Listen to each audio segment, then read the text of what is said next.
SPC participants, welcome to the wrap-up webinar for 2022.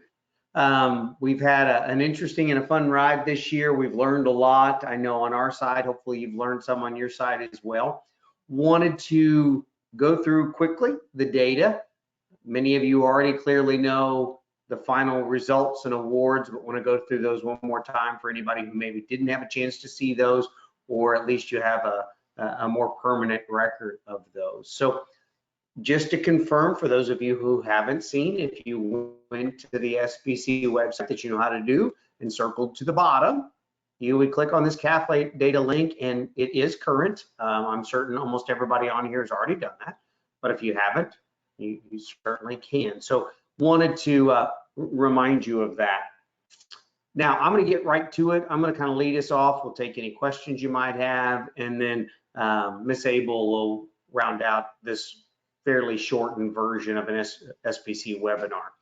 First, I'm going to bring up your data. This is, as you have come to know, the data sheet where all the magic happens. A couple questions popped up. There is a spot or two where there's some data missing, and I want to point that out. It's not data that we can't function without, but I did want you to see, you can see CAF 8715 and maybe in another spot or two, but not as expansive. There's some data points missing. What happens is in a live plant environment, the reality is some things can get a little sideways on occasion, and despite best efforts, it's just the way it is. And so that CAF, in this case, CAF 715, the necessary data exists. We know the quality grade. We know in this case it was a high choice CEB. We know the carcass weight. We know the yield grade, and we know the economic factors associated with those. And so those are the most important pieces to know when you're getting carcass data on your fed cattle. Now, ideally, from an academic standpoint, we'd have some other components, and you can see on that carcass, and again, maybe in a couple other spots, the specifics are missing. So we apologize for that. Some things are just uncontrollable. We try to minimize these things, and for the most part, I will tell you, the data collection component and the data sharing component this year went famously. Your cattle, this was the first time we used the Tyson plant in Joslin, Illinois. Their ability to transfer data and do it thoroughly and in a timely fashion was impressive by a modern packer standards. And so if you happen to know any of those folks, or you're close to there, tell them thank you, because they did a tremendous job. Really quickly, just wanted to highlight a couple things that might be of interest for us. When we look at the June information, you know how to look at this information. You've done it every month. Note that there are some intriguing data points. For example, CAF 713 says NA. You might say it's not applicable. How can that be? Well, because the latest previous weight was on May 23rd, and this calf just didn't gain any weight between May 23rd and the day it was shipped, which is June 1st, which as a result, and that's not a huge surprise, this calf weighed 1533 when it shipped. It was a pretty heavy calf. It was probably at the tail end of its growth curve.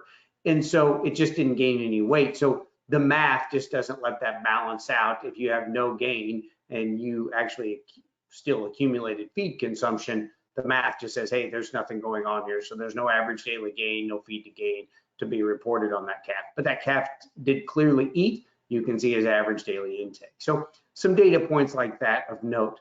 Once again, I have to commend you all. Once again, if you look at the veterinary charges associated with June, as they have been in almost every month, are zero. It's impressive. You all just brought us a tremendous set of calves that were very healthy all the way through, despite any challenges they might have. So just to be clear on these columns, if you look at column BU, it's going to be a duplicate of another column we'll see in a second. This is all the expenses that you incurred, your calf incurred throughout the life of the project, plus the initial value we gave to your calf way back in the beginning based on his initial weight and the USDA Nebraska price that week based on the various weight ranges we have. Now, some conversations have popped up and people make some good points. This initial value, 12.28, if you recall, and I told you in an earlier webinar, that was a pretty big jump that week. So those calves got valued very highly. In this case, because it is what an economist would call an opportunity cost, you could have, in theory, sold those calves and got that kind of money for them. We have to view it as an expense in the SPC. So that 12.28 is included in that large expense column. Now, many have asked, well, should we include that? Well, yes, to be honest with ourselves as cattle feeders, we should. We have to deal in reality, and there are costs. Now, to me, the more intriguing or appealing question is the Nebraska USDA price the best price when you have this diverse a group? That's a legitimate question. For example, if we just went down, just to pick a random calf, if we scroll down here to 80710, 710 is I think most of us would know that calf. If that calf had sold, maybe you were in some region of the country where he wasn't likely to garner the Nebraska premium. Maybe he was in Southeast Missouri or Arkansas or Illinois or where have you. And if that calf, for example, had garnered 20 cents less, 100. So if his opportunity cost or his feeder calf value had been $1.64 instead of $1.84, what you'd have found out is that calf would have greatly changed his end result. I'll scroll you back over to his end result. I'll scroll you all the way over.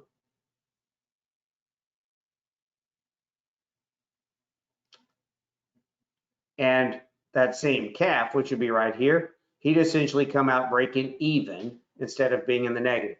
So the real question to ask yourself, you and your parents, is how much could I sold that calf for locally at my local sale barn or whatever outlet we would have used? But we have to have a standard here.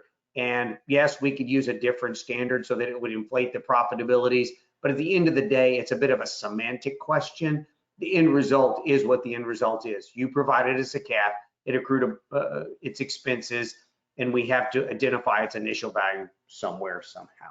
So if you have commentary or thoughts on that, certainly be interested in hearing it either on this webinar or in the future. You can always call myself or Bailey or shoot us an email.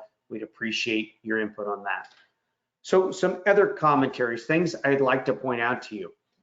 In today's world, when you ship cattle, most of the time you get paid versus plant average. Let me enlarge this, make the screen a little larger. So a lot of folks ask, how have quality grades risen so fast over the last 20 years? And they have. We've talked about that on various webinars. And so clearly part of it is the genetic prowess we put into these cattle.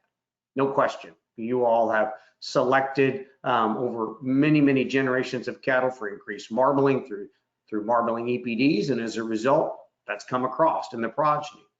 Secondly, we've made cattle a lot bigger. And as we feed cattle longer, there's clearly historically a correlation between days on feed and how those cattle grade. So that's certainly helped.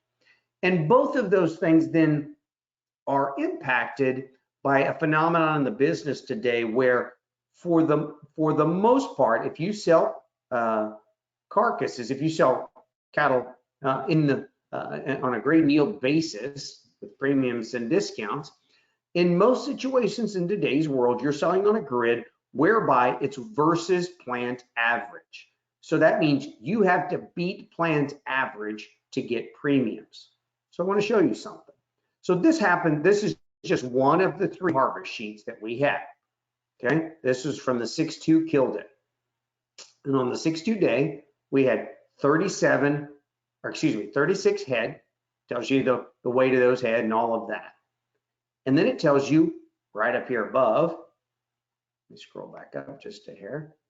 Right here is in the upper side of the screen is the base price on that day. So everything then functions from that base price. So the base price of the load, if you look at this kind of top row here, 36 head, they weigh this. Base price for that is $73,096.92. Now you adjust that load for the premiums and discounts. But remember, you have to base it versus plant average. So this load of 36 head had 6 primes. Just a few years ago, that would have been just like a few years ago, 2 years ago, that would have been outstanding. And it's still outstanding, but note, when I go to these two columns here in the middle, the one that says plant average, on that day, plant average was 21% prime. This might be one of the challenges of working with a plant like Joslyn. Joslyn's in a very conducive region for what the business would call rich meated cattle, or cattle that grade very well. Maybe the only drawback, if there is one, to working with a plant in that region is you have to know this going in. And so on that day, that plant averaged 21% prime. Our load averaged 16. That's darn good. But the problem is we didn't beat plant average. So even though there's nearly a $24 a hundredweight bump over here on the far right, this is where the rubber meets the road. That load got 0 premiums for their prime cattle. And you might say, well, that's not fair. It's the way the grid system works. And it's certainly the way the modern grid system works. And they are very upfront about it. You have to play versus plant to average. And we go down just to do one more row. We look at our CAB premium. We had 13 head on that load that met CAB. Now we beat plant to average there. We had 36% versus roughly 34%. That's awesome. We beat plant average by 2%. So, you know what that means? You get paid on that 2%, 679 pounds of the load, or of this 11.7. So, even though there's a nice $5 premium on that day, we only made $34.97 or $35 of a premium for CAB, because that's all that we had to beat plant average. Or one more example, if we go down to yield grade 1s, we had 5 yield grade 1s on that load. 5. That's a lot. And by the way, all the yield grade 5s on that load graded choice, by the way. And so we distinctly beat plant average 13%, 13.7 to 3%. So we had quite a bit more poundage there. 34.85 times the premium, $6.50. So we made about $226 on that load. We had no yield grade 4s or 5s. No lights. We did have one heavy, a Carcass that weighed 1055. It was 5 pounds too heavy. It's one of the risks when we send cattle in that are a little heavier than the ideal weight range that we established for that November drop off. Just recognize it's one of the challenges if you send in a calf that's distinctly outside of that weight range. It's a potential. The current Carcass weights help us quite a bit. You can take it all the way to 1050 and not get punished on that day. But we did. We got punished by a few bucks, and we lost $158 on the load. So what's all that mean? Go back up to the base price of that load, $73.96. So call it $73.1. Our total value with premiums and discounts was $73,470. $73,471 to be precise. So all of that, and we essentially made somewhere around $375 premium on the load. Some of you might say, well, that can't be, Chip, because if I look at my sheet, if I go back over and I look at my carcass that was harvested on that day, let's just pick one of those calves. Let's pick top one, very top calf, 701, just because it happened to be on that day. And we go over and we look at the adjusted carcass price. That calf alone garnered approaching that much in terms of premium. So what gives? Well, you should know, here's what gives. Because we feel it's very important that you get the full benefit of being in these programs. We are eating the difference between what is the actual premium paid versus the quote unquote theoretical premium paid. So those premiums that mathematically that you should get when it says a prime is worth another $23 and something 100, or your yield grade 4 discount kicks in and you should get punished a little bit here or there. We are going ahead and we're compensating you fully for what that cap value would be. So mom and dad in the background, just so you know, the actual premiums paid for all 3 loads total, what was actually paid was about $900. Those were the premiums earned when you base things against planned average. From a theoretical standpoint, if every carcass was paid for what it's worth, the actual value is about $4,800. And so we have decided internally to go ahead and forward the other $3,900 and some odd dollars to the youngsters so that they have an incentive to stay in these programs. And so I hope you all understand how that works. And if you have any questions, we can address those as we go through this short webinar. You all also know, well, you've heard us referenced a number of times, there were some producers' calves that were fed along with yours. This is that group. I'm not going to go into too much detail, same basic processes, other than theirs wasn't a competition, so there wasn't a profit and loss component really tied to it, other than, so we didn't include their feeder calf value at the beginning. They weren't really fighting against each other. They were just trying to get knowledge on their calves. And so you can see that same deal was listed right there. They got the same data that you got throughout the lifetime of the project, okay? That's just the carcass data there. I could expand it to show you all the other data. So you know, there were 46 head of SPC calves. There were 46 head of producer calves. The producers had 2 selects. SPC juniors had 2 selects. The producers calves graded 95.6% choice or higher. The SPC juniors calves graded 95.6% choice or higher. The junior calves had 17 CABs, producers had 16. Producers calves had 9 primes, juniors had 5. Average carcass weight for the producers was 855. Average carcass weight for the juniors was 867. Yield grade, there were some differences. The producers' calves were fatter. I think if you look at the producers' calves, you'd find out they were more British. They had a higher percentage of British content, where the junior calves were much closer to a bit of a 50-50 blend of Simmental and British genetics, mostly Angus and or Red Angus. And so it doesn't come as a big surprise then that the producers' calves had some yield grade 4s and 5s. In fact, 13% of the producers' calves were 4s or 5s. They only had 1 yield grade 1. The juniors had no 4s and no 5s, and so received no discounts for those, and had 9 yield grade 1s. And I want to point out something. We often talk about how the ideal carcass is impossible to find. We've heard that over and over through the years, that you can't find carcasses that'll grade and grade well and still be get heavy and be very high yielding or be lean. In fact, in the juniors calves, there were 9 yield grade 1s, all of them graded choice, and a number of them were CAB. So that tells me you all have threaded the needle by using hybrid genetics to do something that the industry has long thought not doable. And so I commend you all a great deal for that. Also, I honestly didn't run the shrinks on every load, but I did run the shrinks on one load, just as an example. This first load, if you looked at the average live weight when they left the University of Missouri feed yard, the average live weight for the first load was 1479. When they got to the plant, you can see right up here in the upper right, average weight. So when they weighed that load at the scale house at the plant in Joslin, they weighed 1419.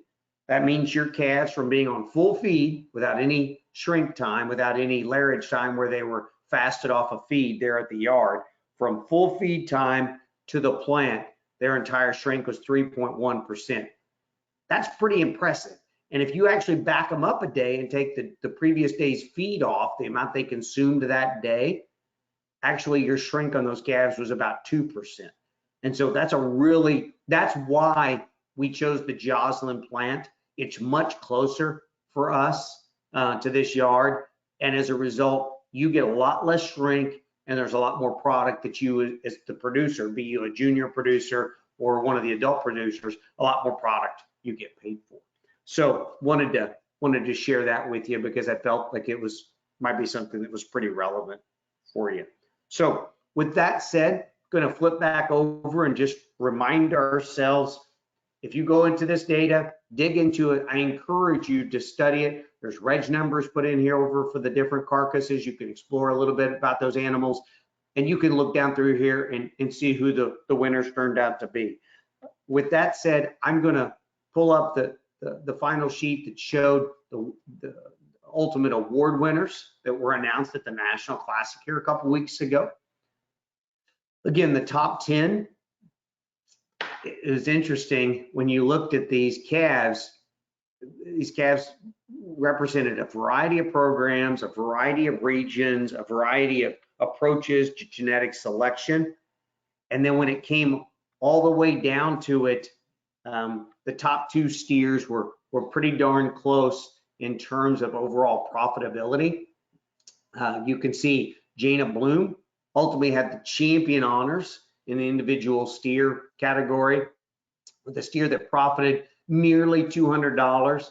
When you consider feed costs in 2022, when you consider the fact that we all know we had a little bit of backup there in late January and early February from some efficiencies due to some weather, when you take into account the level of feeder calf value that was tied to some of these calves, well, all these calves, because of the week they were assigned that number back in November, $200 is $187 to be specific, is a whale of a number. That's something that Jane and her family should be remarkably proud of. And I echo the same sentiments to Kennedy Effling and to Ty Jones. Those calves that came in second and third were just terribly impressive in their own right for the same reasons. As we round out the top 10, again, champion honors, Jana Bloom, reserve champion, Kennedy Effling, third, Ty Jones, fourth, Sawyer Nas, fifth, Kennedy Effling again, sixth, Ty Jones again, 7, Weston Hawkins, 8, Sawyer Nas again, 9, Evan Scheich, and 10, Caitlin McKeel. And when you look at that top 10, again, wide swath of regions, they come from a large portion of this country and different sorts of breeding programs. Our pins of 3, as you all recall, that's something that we very much value. In 5th, Kennedy Effling's pin 1 was the 5th placing pin overall. Ty Jones's pin 1, I believe those were Shar influenced calves, was our 4th pin overall. Sawyer Nas is no stranger to being successful in this program, and it didn't surprise me that she had one of the top 3 pins. Didn't come as a big shock at all. Ty Jones, pin 2, was 60 cents. 3 calves over the course of many, many months, a lot of feed bills, a lot of effort, a lot of time, a lot of carcass evaluations.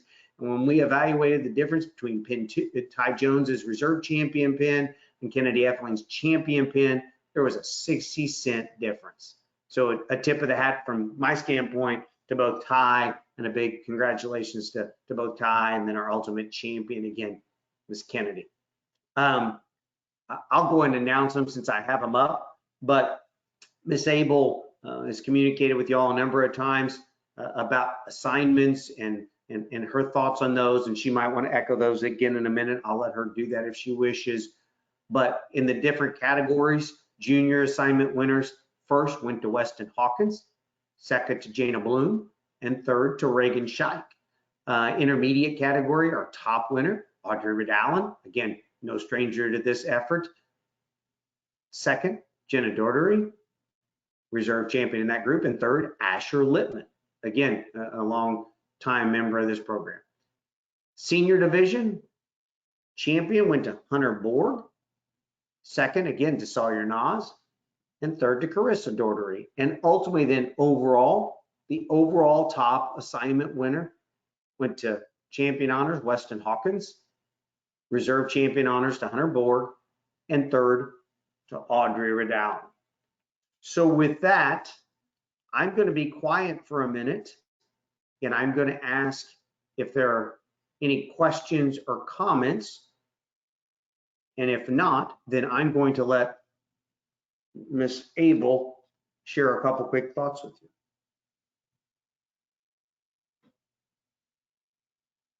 Well, so I'll go ahead and start talking, and then if any of you all need to raise a hand or type a chat or a question, feel free to do so, and I'll wrap this up fairly quick for you. Oh, actually, here, Chip, you've got one question. We'll go ahead and answer that before I move on. What are the qualifications for the CAB? Oh, certainly. Jenna, great question. What are the qualifications for a CAB? Without going into all of it, quickly, those animals have to have a strong Angus appearance from a live standpoint. So no horns, predominantly black. They have ebbed and flowed a little bit on the black requirement in the last number of years. They've always had the requirement, but it's got a bit more restrictive in recent years where they're being very specific where white can come in. Essentially, they're working pretty hard to punish any white in that category. But the long and the short of it, if they're fairly Angus appearing and no horns and with fairly minimal white, then they can make that category from a live standpoint. Then on a carcass standpoint, they have to meet a couple things. One, there can't be any obvious problems with the muscle tissue, meaning no blood splashes, which would be some disruption or explosion of some capillaries in the muscle tissue. So nothing that's off-putting, no dark cutters or anything like that. But from a normal standpoint, they have to land in the upper 2/3 of choice or higher, and they have to have a muscle qualification. I don't remember the exact range right off the top of my head, but it can't be terribly extreme. They don't want monster ribeyes, and they don't want super small ribeyes. So a safe middle of the road ribeye size, and they try to watch the yield grade categories. But technically, I believe at present you can't be a yield grade 4 and be CAB. The plants have a little bit of latitude on how they handle yield grades, because if they want to take the loss and get a little more trim out of them, occasions they're allowed to do that. I think if you study our data long enough, I can't recall if it's in the juniors or in the adult group, but there's a calf or two that's got a yield grade 4 identifier. They were identified as yield grade 4, but still got the CAB premium. So, but that's a rare situation. That's not common. And correct me if I'm wrong, Chip, is there still, I thought at one point there was a shape requirement too on that ribeye. They've got to make sure they have a certain shape, correct? Yes, they cannot, it's very good, Bailey. They cannot appear to be an obvious dairy shaped ribeye or a very flat, narrow ribeye. So there are clearly dairy influenced animals that go into the CAB program, but they can't go in. A straight Holstein, for example, wouldn't make it. For one, they wouldn't make it for the live requirements because of color, but then even if they were a black Holstein per se, the flattened ribeye shape would get them excluded. Okay, well, if anyone else has any more questions, feel free to type those in. Otherwise, I'm going to say just a couple quick things. One reminder, as we talked about here in an email a couple weeks ago, all billing must be paid before we can send those checks out. So if you've not gotten that done, please do so. And if you have gotten that done, kudos to you, and we'll be working on getting those all sent out fairly soon and headed your way. And then also with that, thank you for everyone for your hard work, your efforts this year, the obvious quality and health of the animals that Chip talked about, and then also on the educational piece, your attendance and your assignment efforts were appreciated. And we wanted to let you know that for the upcoming year, we are currently working on some slight modifications as the SPC is growing in numbers. We want to make sure that we're suiting the different variety of people we have. We want to make sure we're challenging those that are our older members and that are repeat participants of the SPC. So keep your eyes out for that. We'll have a bit more on that later this fall when we talk about the registration stuff. Feel free to join us. The plan as this past year is that by September 15th, we'll have that registration open. So just watch on social media, the Junior Simmental website, and via email. We'll try to send out a handful of different blasts for you all. And then we'll also have a informational webinar. So if either you or someone that you think might be interested wants to learn a bit more before that final registration date, that'll be there in early October as well. And as this year, we'll want to get those animals registered by October 15th to start for this next year. That's all I've got. I don't see any more questions. Chip, any last comments you need? I did want to say one more thing that I forgot. I would tell everybody that we've had a couple meetings with University of Missouri personnel. They are continued to be very, very excited about this program. I can assure you that some of the challenges that we might have experienced in January and February, they have assured me without hesitation that that won't happen again. They have brought in some new personnel. They are doing some really exciting things. So I think that's going to benefit the juniors, the producers that are involved. Everybody's going to win, including that institution. It's going to be a positive thing. So I look forward to that. I know they're excited to continue to be a part and grow their relationship with Simmental, both through this program and some potential other programs that they're interested in. So they value what you all are doing, and they look forward to working with us and most importantly you again come the fall. Great. Well, participants, thank you for joining us again this evening, and we hope to be in touch here in a few months. And if you have any questions or comments or concerns, feel free to reach out via email or contact Chip or I, and we'll be happy to help.